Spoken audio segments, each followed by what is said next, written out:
Kur dëgjojmë fjalën tregtar mallrash, çfarë na vjen ndërmend? Shpesh, imazhi është ai i një spekulatori që vë baste të mëdha duke rrezikuar miliona në tregjet globale. Por, çka nëse ky imazh është thjesht një mit i së kaluarës? Në këtë analizë do të zbulojmë se si funksionon vërtet kjo industri sot. Mirë, le t'i futemi thelbit. Pika kryesore është kjo: industria ka ndryshuar rrënjësisht. Loja nuk është më vetëm spekulimi me rrezik të lartë, jo. Sot gjithçka sillet rreth ofrimit të një shërbimi logjistik, një shërbimi solid dhe absolutisht të besueshëm midis prodhuesit dhe konsumatorit. Dhe kur themi marzhi i ulërt, e kemi fjalën për marzhe tepër të ulta. Imagjinoni pak, një marzh fitimi prej 3%, ose edhe më pak në një transakcion të vetëm është diçka krejt normale, kur merr parasysh kostot e transportit, sigurimit dhe të gjitha rreziqet operacionale. Të dalësh me fitim është jashtëzakonisht të vështirë. E po, kjo na çon te pyetja qendrore. Me marzhe kaq të vogla dhe rreziqe kaq të mëdha, si është e mundur që këto kompani jo vetëm mbijetojnë, por edhe lulëzojnë? Përgjigjja, siç do ta shohim, qëndron në një botë tejet komplekse operacionesh, strategjish edhe mbi të gjitha ekzekutimit përsosur. Për t'ju përgjigjur kësaj pyetjeje, do të eksplorojmë 5 fusha kryesore. Së pari, do të kuptojmë realitetin e ri të këtij tregu. Më pas, do të shohim se sa i lartë është çmimi i dështimit dhe do të hyjmë në zemrën e operacioneve. Do të zbulojmë si e menaxhojnë rrezikun dhe në fund do të analizojmë strategjinë e tyre përfundimtare, zotrimin e gjithë zinxhirit furnizimit. Atëherë, le të fillojmë me pikën e parë, realiteti i ri i kësaj loje me rrezik të lartë. Siç do ta shohim, peizazhi modern i tregtimit të mallrave është krejtësisht ndryshe nga mitet që e rrethojnë. Kontrasti këtu është gjithçka. Miti flet për individ genial që ndjekin fitime të shpejta, por realiteti modern, ai flet për organizata të stërmëdha që fokusohen te shërbimi, besueshmëria dhe ekonomitë e shkallës. Sot, suksesi nuk varet nga një bast i vetëm, por nga aftësia për të ofruar një shërbim logjistik efikas dhe të patëmetër, ditë pas dite. Tani që e kuptuam se ky është një biznes shërbimi, le të shohim pse besueshmëria është fjalë kyçe. Pra, çfarë ndodh kur gjërat shkojnë keq? Sepse në këtë industri, çmimi i dështimit nuk është thjesht i lartë, ai mund të jetë absolutisht katastrofik. Duhet të kuptojmë diçka. Klientët e këtyre firmave nuk janë mblerës të zakonshëm.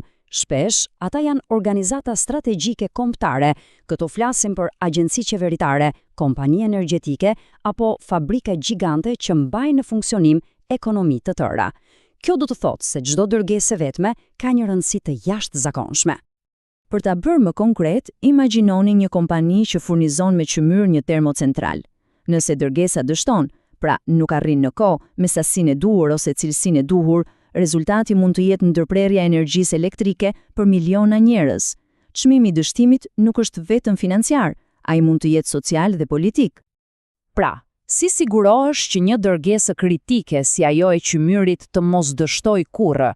Përgjigjja gjendet thellë në prapasken, në atë që njihet si qendra e operacioneve, truri logjistik që menaxhon këtë labirint teje të ndërlikuar ekzekutimi.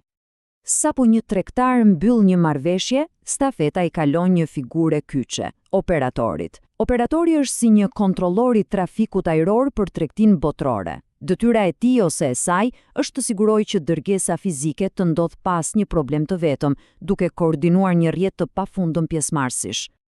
Dhe kjo detyrë është jashtëzakonisht komplekse.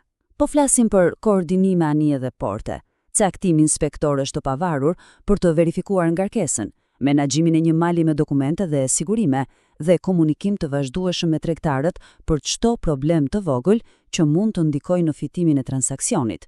Këtu, çdo hap duhet të jetë i përsosur. Ja dhe një term specifik i industrisë që i tregon më së miri rreziqet financiare. Demurrage. Në thelb është një gjobje majme për vonesat. Nëse një anije qëndron në port më gjatë se koha e parashikuar, kostot fillojnë të rriten në mënyrë marramendse. Dhe është pikërisht detyra e operatorit të monitorojë dhe të minimizojë këto rreziqe. Atëherë, si arrin këto firma të menaxhojnë gjithë këtë kaos dhe të ndërtojnë besim midis palëve që shpesh as nuk njihen fare me njëra tjetrën?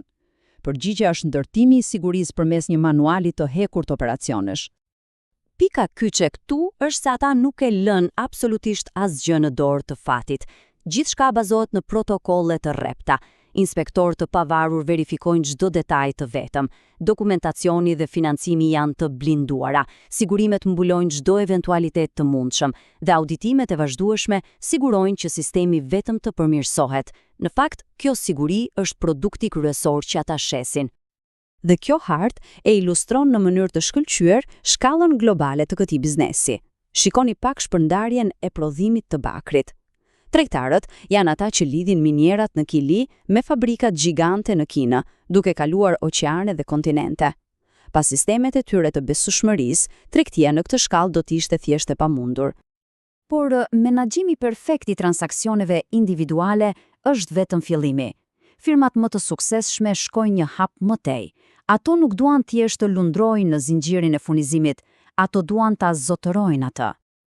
Këto janë 5 strategjitë kryesore që ato përdorin për të siguruar flukse të qëndrueshme biznesi. Nga lidhja e kontratave afatgjata deri te ofrimi i mbështetjes financiare dhe teknike.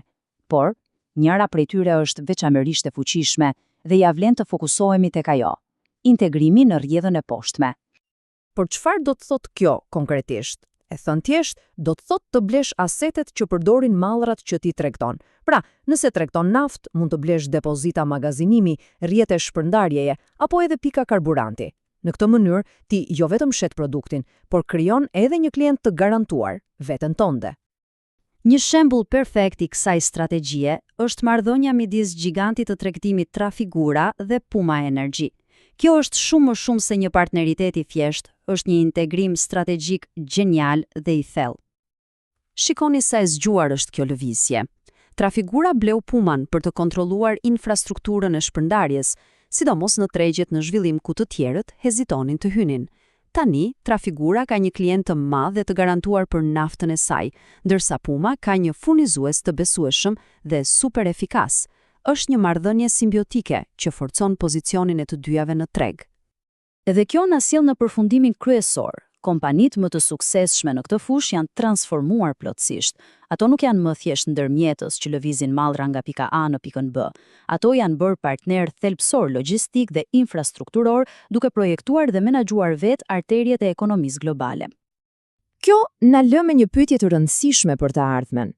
Në një botë gjithnjë më të varur nga zinxhir furnizimi komplekse të brisht, apo shohim ngritjen e një lloji të ri fuqie ekonomike, një fuqi që nuk kontrollon vetëm flukset e parave, por edhe flukset fizike të mallrave që, në fund të ditës, e mbajnë botën tonë në lëvizje.